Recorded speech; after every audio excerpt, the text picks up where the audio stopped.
Hey guys, welcome back to the channel. Today we are going to go over all of the major differences and changes in NHL 22 compared to NHL 21. When we got the reveal trailer, we obviously got our first look at NHL 22, but after that, a lot of articles came out from major publications like IGN, as well as the developers and community managers speaking about some of the new things coming to NHL 22 and how that differs from our current game. So I want to update you guys with all of the most up-to-date information that I can. Guys, make sure if you are looking for the most up-to-date NHL 22 content, make sure you subscribe to the channel. Keep it locked right here. All right, let's get into the changes to NHL 22. So obviously we got the news that X Factors were being added into NHL 22, and that remains to be the biggest implementation when it comes to Hockey Ultimate Team, EASHL, and Versus, really, as well as Franchise Mode and Be a Pro. X Factors significantly will change the way the game is played, because now you've got to pay super close attention to whenever one of the dangerous X Factor players are on the ice, whether it's Austin Matthews' Shock and Awe, which allows him to take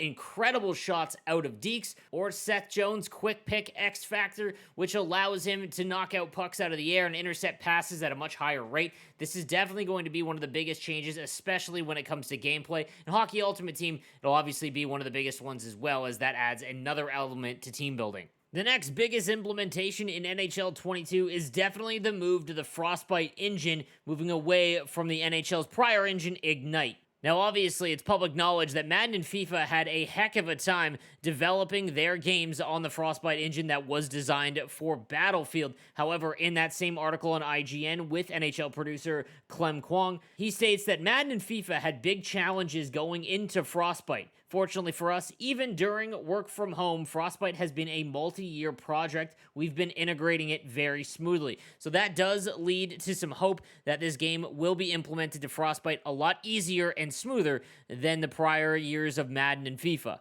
The biggest negative so far with NHL 22 is the 4 separate games. Because EA has not implemented crossplay between consoles or generations, it means that NHL this year is going to be played on PS4 and PS5 separately, as well as Xbox and Xbox Series S or X. That is 100% going to be the biggest negative that this game is going to receive. The NHL community is much smaller than Madden and FIFA, so this year, separating the community into 4 is obviously going to be pretty detrimental when it comes to search times and actually finding matches. Now, that being said, it isn't all doom and gloom if you want to be able to play with your friends or in any tournaments that feature another console that you aren't using. If you are to buy the big edition for Xbox Series X or PS5, you will receive the PS4 and Xbox One versions. That's only with the XFactor edition of the game. Now, the next big question was, in Hockey Ultimate Team, regardless if the gameplay is not cross-console or cross-gen, are the HUT markets, the economy of Hockey Ultimate Team,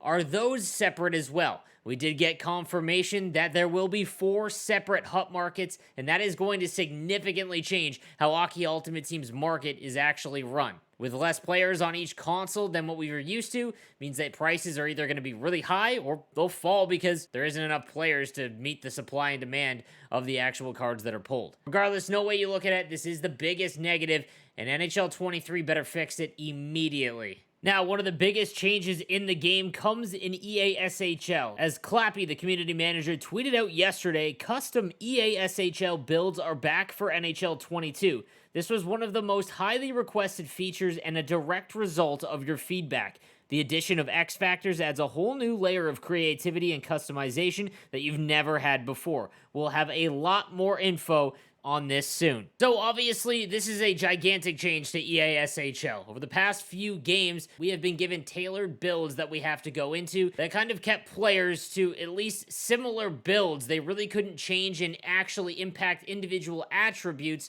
like you could in prior games. This is a phenomenal change to the game. I think there's probably going to be some concerns that the casual gamer is not going to be able to rush to level up to max level to have the highest attributes. I don't believe it's going to work that way, but again, Clappy will have a lot more information on this coming out soon, like he said.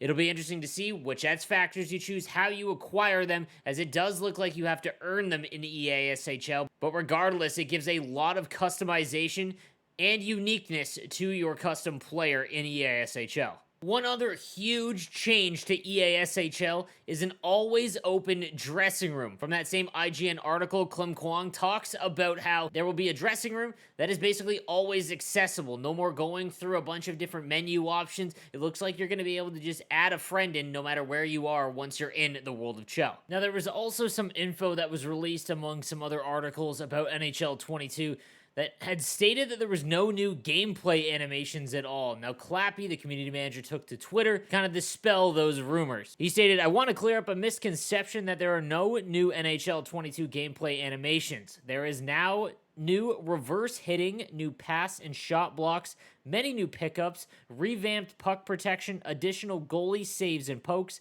and more. We'll provide detail on everything gameplay very soon." So that was nice to hear that that was immediately squashed, because it was kind of jarring to hear that there was no new fixes or new animations to gameplay. And the last thing I want to talk about was actually from the pre-order list. If you go to EA.com and go to the NHL 22 website, you can pre-order the game, and in the list of things that come with the XFactor edition of the game, that is the biggest edition that comes with both console games. If you're buying it on PS5, you'll get the PS4 version, same with Xbox.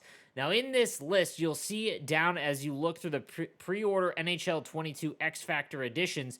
What you'll receive in this middle option here is XFactor Power-Up Starter Pack. Now, obviously, we know that there are going to be XFactor players. We've seen 5 of them that are confirmed. Austin Matthews is one. Artemi Panarin is one. Now, this XFactor Power-Up Starter Pack is really interesting because it means one of two things. Either you get these base cards in Hockey Ultimate Team, let's say Austin Matthews, and you have to get an XFactor Power-Up to make him an XFactor player, or the individual card can be upgraded with a power-up. Either way, it means that we are going to get upgradable cards at some point in Hockey Ultimate Team.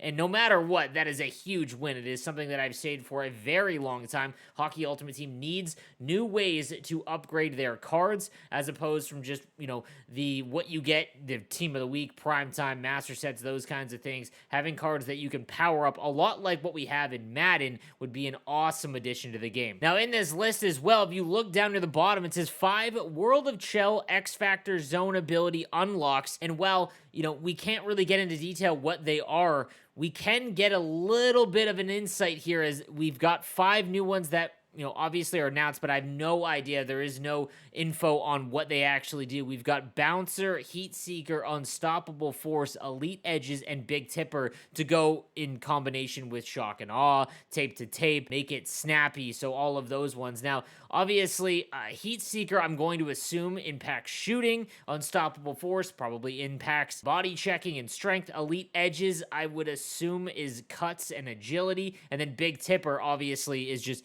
being able to tip the puck. So it'll be really curious as we get along further towards the launch of the game and get some more info about what these XFactor Zone abilities actually do. So guys, those are all of the major changes from NHL 21 to 22 that we have confirmed so far. Obviously, as we go along further and get closer to the launch, we are going to get a ton more info. We'll get deep dives on all of the modes, I'm sure, and a lot of more released information on it, but I wanted to keep you guys up to date and make sure that you guys are all caught up. So if you did enjoy the video, make sure you subscribe and like it. It does help out with that YouTube algorithm, and I will see you guys next time with more NHL 22 content. Have a good one.